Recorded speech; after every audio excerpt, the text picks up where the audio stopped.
Good day, STEM students. Hopefully, you are fine there. Today, so mag-move na tayo sa Chemistry 2. So, for this week's lesson, we'll be having, I also will be starting our quarter 3 na po. So, end na po tayo sa quarter 2. Quarter 3, week 1, dash 2. So, this PowerPoint presentation is good for week 1 and week 2, pero we'll be dealing only with week 1 for this video muna, for this video discussion. Okay, so week 1 we'll have kinetic molecular theory, the intermolecular forces of attraction, and so topic outline is kinetic molecular theory and as well as intermolecular forces of attraction. So with these goals, you can actually read it ngayong when I said to you the PowerPoint presentation for this lesson. So further, we'll have to explain the nature of liquid and solid states using kinetic molecular theory and describe the different kinds of intermolecular forces of attraction, and then explain the relationship of viscosity, surface tension, and capillarity with intermolecular forces of attraction. And for the kinetic molecular theory, we'll also explain the evaporation, vapor pressure, and boiling point. So as you can see in the image, we have the different states of matter, which are the gas, the liquid, and solid. So if furtherly, if you look at it, you can see that it has different particles. Makita din ninyo that maybe it has the same container for this picture, but still the molecules are different from each other. So later, we'll be dealing with the different kinetic molecular theory of the different states of matter. Okay, so in kinetic molecular theory, we'll be describing the different states of matter in terms of its arrangement or the arrangement of particles, the kinetic energy of particles. So when it comes to kinetic energy, how are these particular particles have the movement, particle motion, attractive forces between particles. So for the arrangement of particles with the different states of matter, we have the solid, liquid, and gas. So if you will be looking, so balik natin sa picture. Kung tingnan natin ang particles of solid, liquid, and gas, mainly we'll see that the solid is closely packed and orderly arrangement. And for liquid, less closely packed than in a solid and disorder.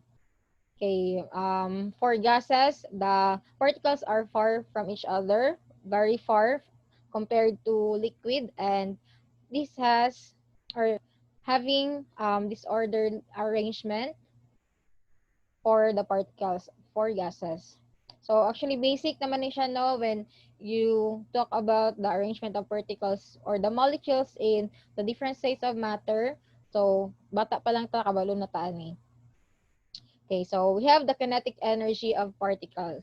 So, kindly take a look at the image, the movement of image. Parang JF ito. When it moves, GIF siya. So, tingnan natin. As you can see, the different particles or molecules of each states of matter is not quite the same with each other. So for solid, kung kinetic energy, so it's related also with its particle arrangement.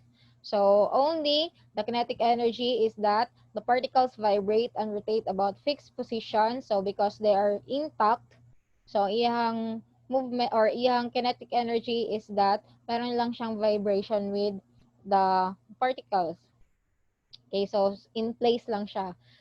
When it comes to liquid, the particles slide over each other. So makita ninyo, di ba, that the arrangement for the liquid particles is not too far from each other but are still close with each other. Dili po siya intact. So they can still freely move. So, the particles are sliding with each other. So, meron pa ring collision. So, for gas, the particles move about at great speed. So, if you can see, malayo from each other, and it can go to the different spaces with the specific container. So, yung particles, makita ninyo, it can freely move. Okay, we have particle motion with the solid. So, when particle motion, parang iyang movement, is it fast or high or low ba? Okay, so for solid, it's very low. Low ang motion. Okay, very low comparing to liquid. Okay, meron pa ring motion but it's slightly low. And for gas, it's high. It can actually, kay tungod atong iyang kinetic molecular motion kanto, or its energy is fast, so high pa ang iyang movement. Okay, so attractive forces between particles. So when I say attractive force, we'll talk about the particle mismo and its connection with the other particles in a substance. So yung na. So for example, for the solid, its molecular arrangement or particle arrangement is close from each other man kay intact. So the bonds between bonds. Okay, the bonds between each of its particles or the molecules are closely intact. So meaning iyang forces of attraction between different particles is very strong. Okay, for liquid, still it has a good connection, okay, bonding, pero it's slightly strong lang siya, dili very strong. Okay, with gas, okay, its connection or forces between each particles is very weak since it can actually move along with the container. So, dili man siya intact. So, those particles or descriptions is actually highly kuan siya kanang parang ma-refer natin siya with its arrangement. So, kung unsa iyang arrangement kay mo pud iyang movement. So, ingon na. Okay, so this kinetic molecular theory explains the properties of gases by assuming that gas particles act independently of each other. So for gases, okay, mainly for gases, parang independent with each other yung mga particles, so it can actually move around. So due to the very weak attractive forces between them, so the particles are free to move randomly and fill their containers.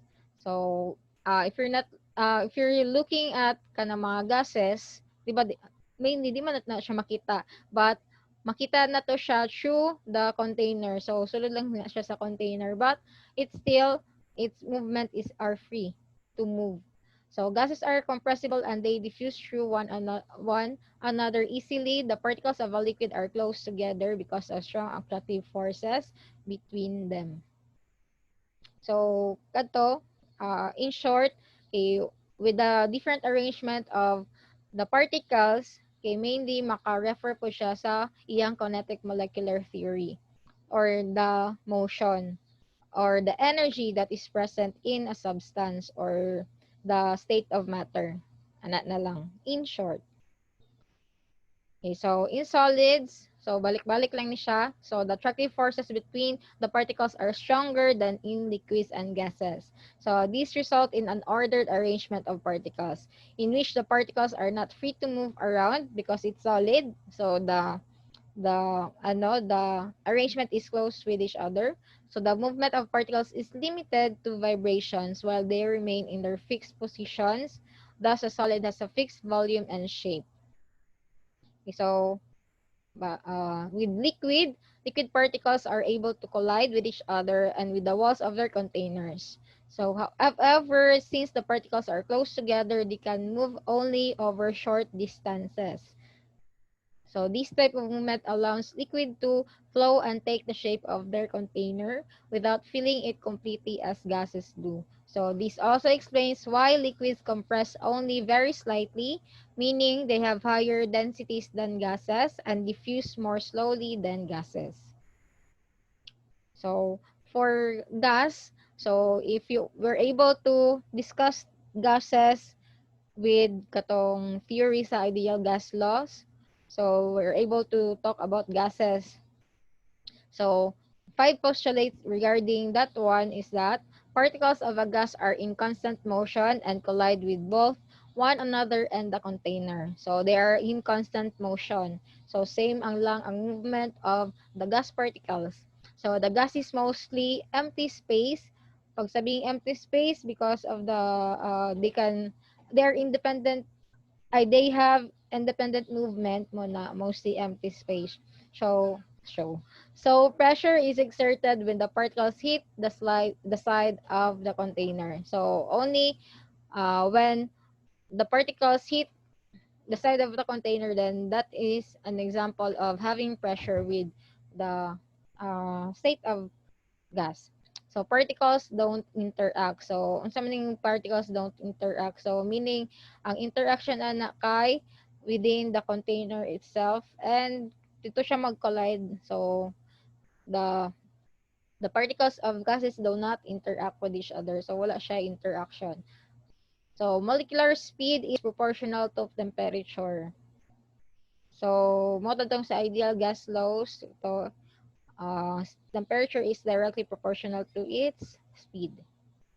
Okay, so if you have something regarding this video, pwede ninyo you click this, this link to watch more and learn more about the topic. So, okay, let's move on with intermolecular forces of attraction. So, from our discussion of intramolecular forces of attraction, we're able to learn about the different bonding, like for example, the covalent bond, the ionic bond, ano pa, the metallic bond. So all of these things kailangan we need the knowledge of the intramolecular forces of attraction so we can furtherly discuss intermolecular forces of attraction. So kung behind po mo sa lesson for the intramolecular forces of attraction, kindly look atong topic na ditong PowerPoint presentation. Pwede ninyo you have to rescan or restudy para makarelate mo sa intermolecular force of attraction.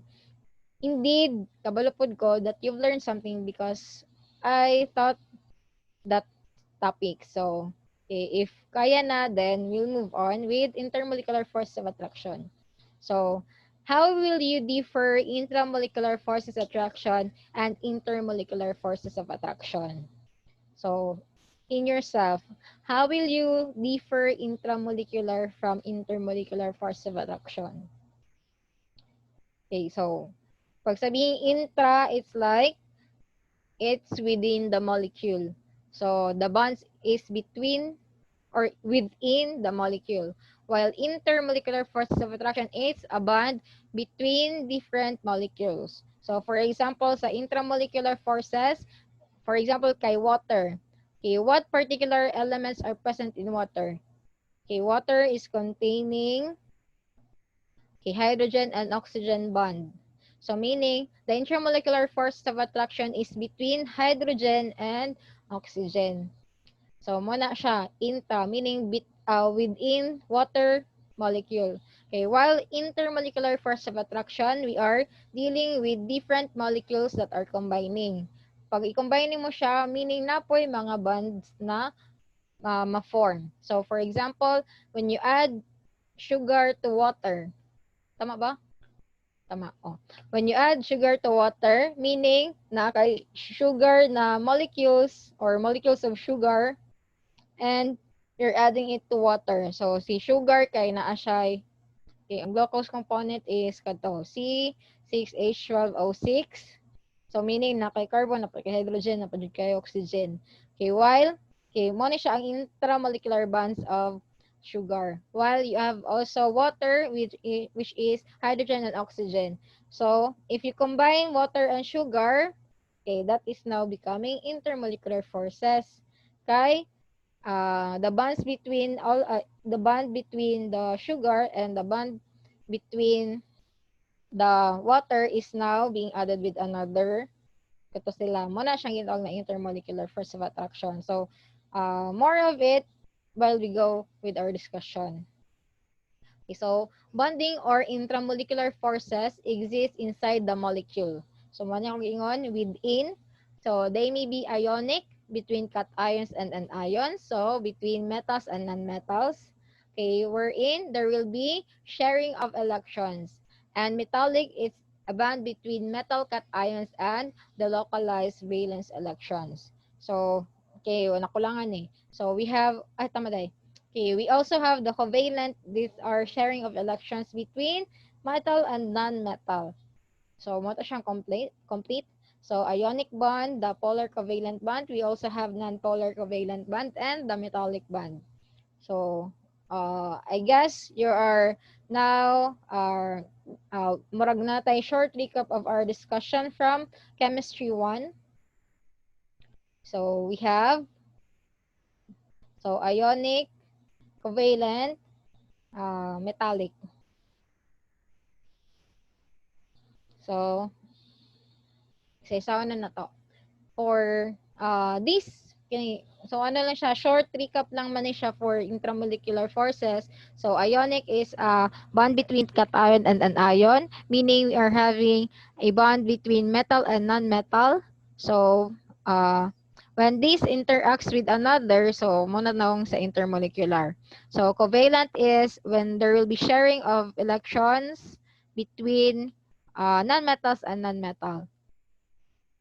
And then, metallic when it's is purely metal. So, pwede siya pure na metal or another metal from other metal. So, mas stronger ang metal connection, bond between metal since kabalon mo with the properties of metal. This has stronger bonds or interactions. So, we'll now go to intermolecular forces of attraction. So, it occurs between neighboring molecules as a result of partial charges or between ions and molecules.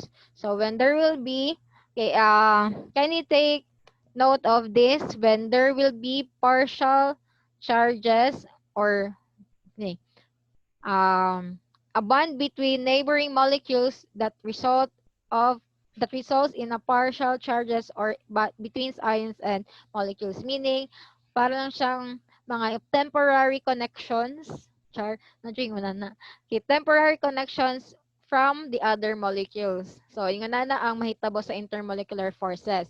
So, when you talk about intermolecular forces and intramolecular forces of attraction regarding when it comes to its bond, kung strong ba siya or weak, syempre, mas weak ang intermolecular force of attraction. Kahit temporary bond lang man siya.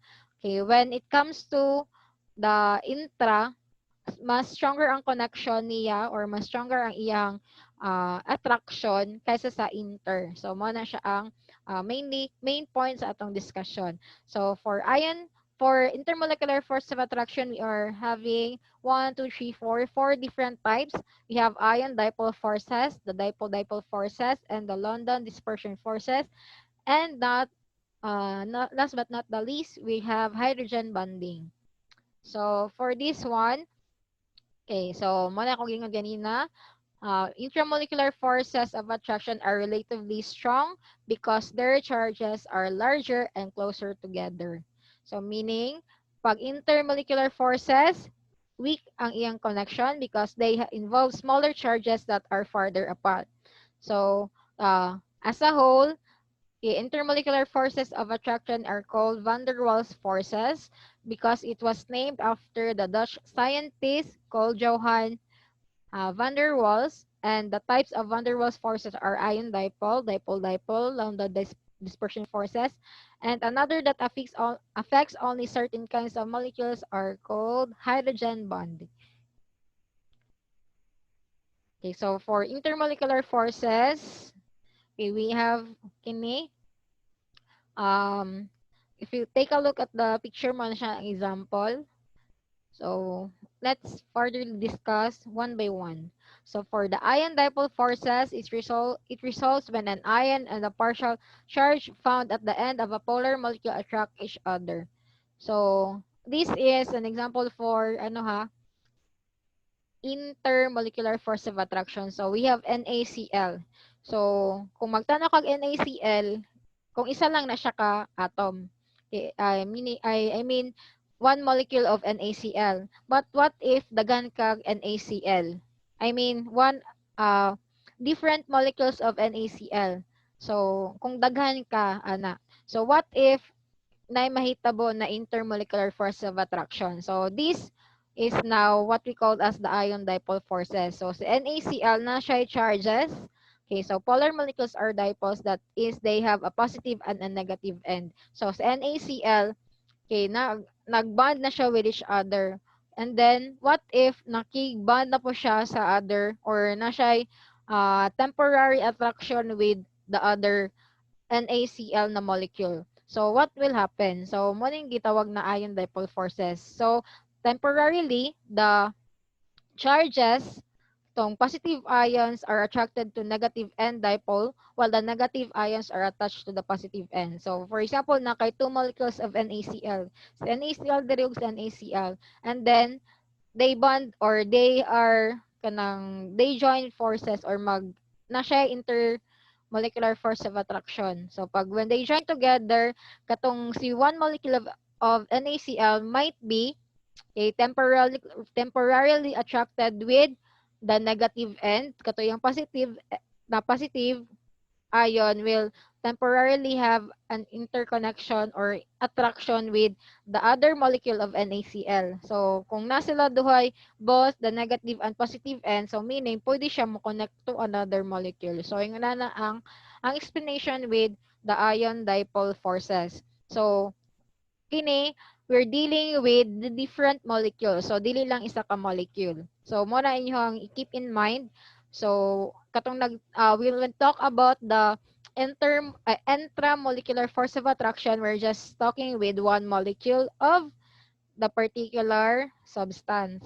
Okay, what if we're talking with a lot of molecules of that particular substance? So mo na siya yung mga attraction. So we also have, okay, so you are actually able to know kining what type of molecules is present even it comes to the kato the electronegativity ato non-polar, polar, and ionic. So kanang ni siya just like a sample problem for you to be able to recap our lessons from that one.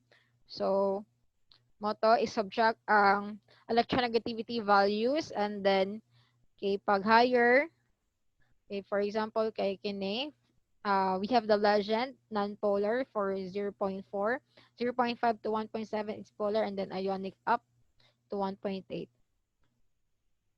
So regardless of the sign, just follow the range of numbers of electronegativities. Actually, para dili siya mag-negative, we're going to have the bigger number or bigger electronegativity value minus or subtract with the lower one. So para di siya mag-negative. So for ionic, we have 1.7 up, then that is ionic. So we have, so if you want to answer this one, okay, try it with yourself so that along with our discussion will not be, you will always remember our lessons. So you have to try it with yourself. So CCL na. So try to determine whether it's polar, non-polar, or ionic. So with their knowledge of non-polar, polar, okay, magamit na to na siya for the intermolecular force of attraction and knowing what type of interaction is present. So, okay, you know already this one. Okay, so okay, how will you get the valence electrons of the following compound? Is when you go to the, okay, determine which group they belong. So, kung unsa as siya na belong, then that is the number of valence electrons. So, try to answer worksheet number 1 if na ang worksheet. For this, okay, so let's now move on with dipole-dipole forces. So, okay, balik ko na ko. ang intermolecular force of attraction are just parang temporary attraction. So, weaker attractions unlike the intramolecular forces of attraction. Okay. So, neutral polar molecules experience dipole-dipole forces. So, katong ganina kay we're having positive ions and negative ions na siya temporary attraction with another positive and negative end of a particular molecule. So, karon kay we're dealing with the polar molecules. So, polar molecules attract each other when the positive end of one molecule is near the negative end of another. So, polar, we're dealing with polar and its cations or anions. So, napod siya'y, sa ito gani, na siya'y charges. So, polar molecules attract each other when unlike charges are close together and repel each other when like charges are close together. So, for this one, we're having polarity. Itong ganyan na kay parang nag-deal tayo with ionic bonds. Okay, karon kay na siya polarity. So, polar bonds with charges and then temporary connections with the end. It's like its charges are when it's close together then pwede siya maka-attract og another molecule. So if ever na siya same charges then it may repel. Okay, so for London dispersion forces or dipole-induced dipole attraction. So it is the weakest intermolecular force. So the London dispersion is a temporary attractive force that results when the electrons in two adjacent atoms occupy positions that make the atoms form temporary dipoles. So London forces are the attractive forces that cause non-polar substance to condense to liquid and to freeze into solids when temperature is lowered sufficiently. So meaning we're now dealing with non-polar substance and as well as katong some substances can temporarily nanadhin siya attraction. So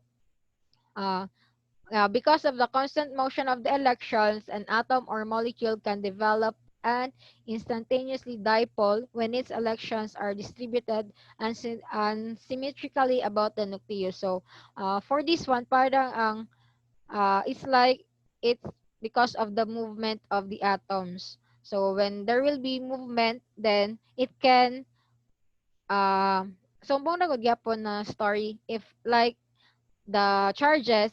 So kung if they can position to a particular uh, sa ingon na position, then they may have a temporary attraction. So depende na sa iyahang movement. So mo na gingon, an atom or molecule can develop a temporary or instantaneous dipole when its electrons are distributed unsymmetrically about the nucleus. So pag na siya movement, then its movement can actually cause for a temporary attraction of the other molecule. So constant lang po siya. So meaning dali lang na interaction, but later it can repel na sad. Okay, so hydrogen bonds. So, balik ko na ko ha. Weakest man ni siya na interaction, meaning kadali lang po ang iyang instant lang ang iyang connection or attraction. And kung min kag instant lang ang iyang attraction, meaning mubuhi lang po dayon siya. So meaning maban siya kadali tapos muhawa lang po dayon. So hydrogen bonds, okay, hydrogen bonds which play an important role in life processes can easily be formed, broken and reformed. This type of attraction occurs in water, the DNA molecules and proteins. So hydrogen bond is an attractive interaction between a hydrogen atom. Take note of what particular things are included for hydrogen bonds. So meaning hydrogen bonds bonded only to an electronegative atoms like fluorine, oxygen, or nitrogen. So remember, hydrogen can bond to fluorine, hydrogen can bond to oxygen, and hydrogen can bond to nitrogen. So, and shared electron pair of another nearby electronegative atom. So, pag ganyan yung bonding, then that is called a hydrogen bonds. So if you look at water, water is actually hydrogen bonds because it's hydrogen and oxygen. So moreover, is as an attractive interaction between H, F, O, and N. So hydrogen to F, hydrogen to O, hydrogen to N. Okay, so hydrogen bonds occur in water, ammonia, and hydrofluoric acid. So, okay, all of those things that we have discussed are called the intermolecular forces of attraction. So, to end this one, kato, moreover, big ang interconnection or bonding or attraction, kay daganag terms, kay attraction between intermolecular force of attraction. So, para mo na maingon jud kag temporary lang ang iyang connection. So, mainly mas strong gihapon ang connection with the intramolecular forces. So, pasabot na kay sa intra parang gikuha lang pud sa intermolecular forces of attraction ang strong na bond parang parang ano lang ba naghulam lang siya og strong bonds or bonding pero di niya makaya kay mas strong gihapon ang katong within na interaction. Kindly study properties of or of phases of matter by next week. So goodbye everyone and thank you for listening.